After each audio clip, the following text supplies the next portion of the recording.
সুপ্রিয় শিক্ষার্থীরা, আসসালামু আলাইকুম। আজকে আমরা পরিসংখ্যানের, জৈব পরিসংখ্যানের বা বায়োস্ট্যাটিস্টিক্স এর একটি গুরুত্বপূর্ণ টপিকস নিয়ে আলোচনা করব। এটি হচ্ছে পরিসর ও পরিসরাঙ্ক। ইংরেজিতে পরিসরের ইংরেজি হচ্ছে রেঞ্জ এবং পরিসরাঙ্ক হচ্ছে কোএফিসিয়েন্ট অফ রেঞ্জ, সংক্ষেপে বলা হয় সিআর। আমরা এই বিষয়টি গাণিতিকভাবে ব্যাখ্যা করার আগে আমরা একটু ছবির মাধ্যমে দেখি যে আমরা এখানে বিভিন্ন উচ্চতার চারটি উদ্ভিদ দেখতে পাচ্ছি। যেটি সবচেয়ে লম্বা উদ্ভিদ, সেটির উচ্চতা অনেক বেশি। এটা হচ্ছে সর্বোচ্চ দৈর্ঘ্যের। যে এটা যদি আমরা ধরি যে এটার দৈর্ঘ্য হচ্ছে 70 ফিট, এই আর সবচেয়ে ছোট উদ্ভিদ যেটা এটা আছে, এটা যদি আমরা ধরি 30 ফিট, তাহলে এই উদ্ভিদগুলোর পার্থক্যের মধ্যে পরিসরটা হবে 70 মাইনাস 30, অর্থাৎ সবচেয়ে লম্বা উদ্ভিদ এবং সবচেয়ে খাটো উদ্ভিদের মধ্যে যে ব্যবধান, এই ব্যবধানটা কত হবে? 40। এটাই হচ্ছে মূলত পরিসর। এখন আমরা এটা গাণিতিকভাবে আমরা বোঝার চেষ্টা করব। গাণিতিক ক্ষেত্রে আমরা দেখি যে পরীক্ষায় বিভিন্ন ভাবে তথ্যগুলো আসতে পারে।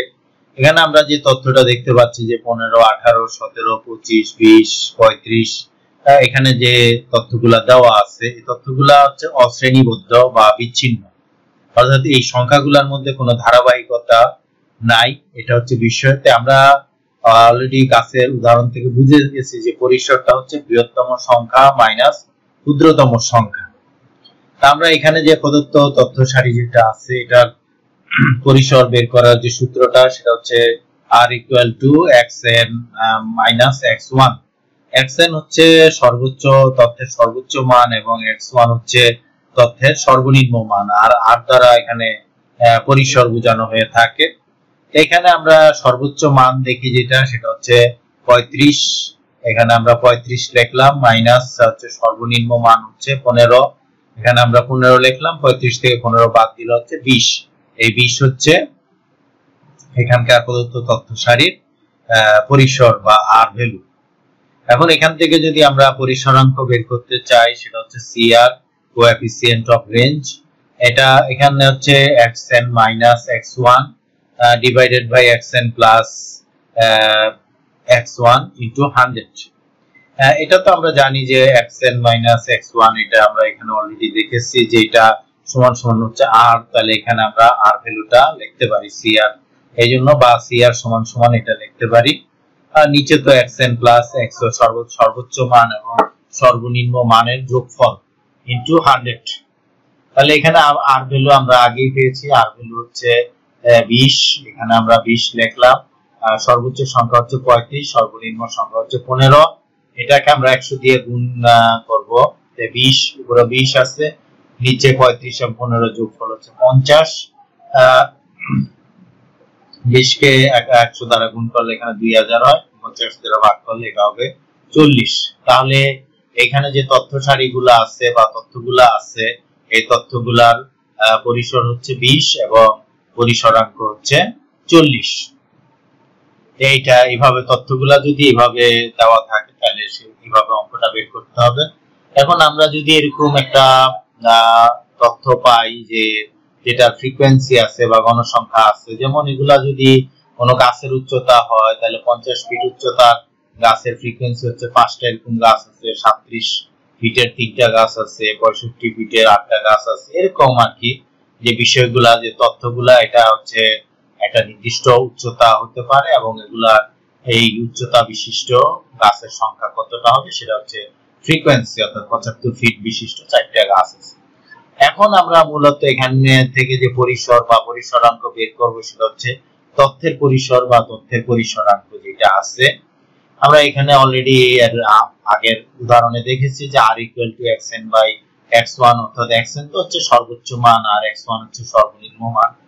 এখন এখানে যে মানগুলো আছে, তথ্যের যে মানগুলো আছে, এটা সর্বোচ্চ হচ্ছে 90 এবং সর্বনিম্ন হচ্ছে 37।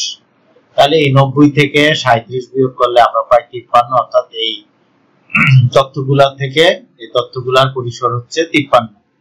এখন আমরা যদি এখান থেকে সিআর ভ্যালু বের করি, একইভাবে সিআর বা এখানে আর উপর হচ্ছে আর কে সর্বনিম্ন এবং সর্বোচ্চ মানের যোগফল দ্বারা ভাগ করে 100 দিয়ে গুণ করতে হবে।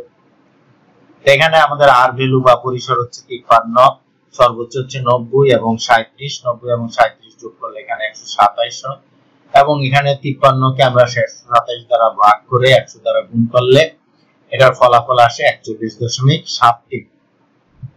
তাহলে আমরা দেখতেছি যে এখানে পরিসর হচ্ছে এই টেবিলের পরিসর হচ্ছে 53 এবং পরিসরাঙ্ক হচ্ছে 41.73।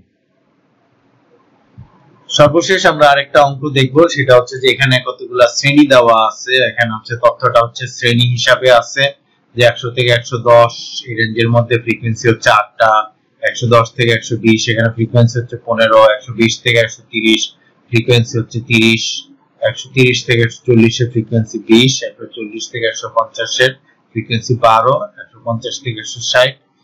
এইখানে আমরা সর্বোচ্চ মান এবং সর্বনিম্ন মানটা কিভাবে ধরবো? এখানে সর্বোচ্চ মানটা ধরা হয়েছে যে সর্বোচ্চ মানটা L2, এটা হচ্ছে সর্বশেষ শ্রেণীর উচ্চ সীমা, অর্থাৎ সর্বশেষ শ্রেণীর উচ্চ সীমা হচ্ছে এখানে 160, অর্থাৎ L2 এর মান হবে 160।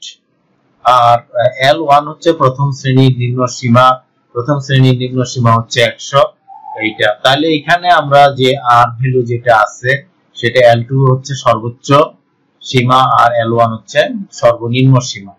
তাহলে L2 এর মান হচ্ছে 160 এবং L1 এর মান হচ্ছে 100। তাহলে এটা বিয়োগ করলে আমরা পাই 60, অর্থাৎ এইখানে এই তথ্য শ্রেণীর যে পরিসর এটা হচ্ছে 60। আর হচ্ছে পরিসরাঙ্ক যেটা CR, এখানে আর ভ্যালু যেটা আছে আর তো হচ্ছে 60 এবং সর্বোচ্চ সীমা হচ্ছে 160 এবং সর্বনিম্ন সীমা হচ্ছে 100। এই দুটো যোগ করলে আমরা পাই 260। তাহলে 60 কে 260 দ্বারা ভাগ করে 100 দিয়ে গুণ করলে আমরা পাই 23.08। তাহলে এখানে আমরা দেখতেছি যে পরিসর হচ্ছে 60 এবং পরিসরাঙ্ক হচ্ছে 23.08। তাহলে আমরা এখানে বিভিন্ন ধরনের তথ্য যেটা হবে এটা হচ্ছে এটাকে আমরা অবিচ্ছিন্ন গণসংখ্যা বলে থাকি, কারণ এখানে রেঞ্জের মাধ্যমে দেখানো হচ্ছে। এই হচ্ছে মোটামুটি আমাদের তিনটা পদ্ধতি আমরা আলোচনা করেছি যে তিনটা তথ্যের ক্ষেত্রে আমরা কিভাবে পরিসর এবং পরিসংখ্যাঙ্ক বের করতে পারবো। তা আশা করি বিষয়টা বোঝা গেছে। Thanks for watching my video. ভালো লাগে অবশ্যই লাইক, কমেন্ট এবং শেয়ার করবেন। আর আমার চ্যানেলটি সাবস্ক্রাইব করা না হয়ে থাকলে সাবস্ক্রাইব করে নেবেন। আজকের মতো এখানেই শেষ করছি। আল্লাহ হাফেজ।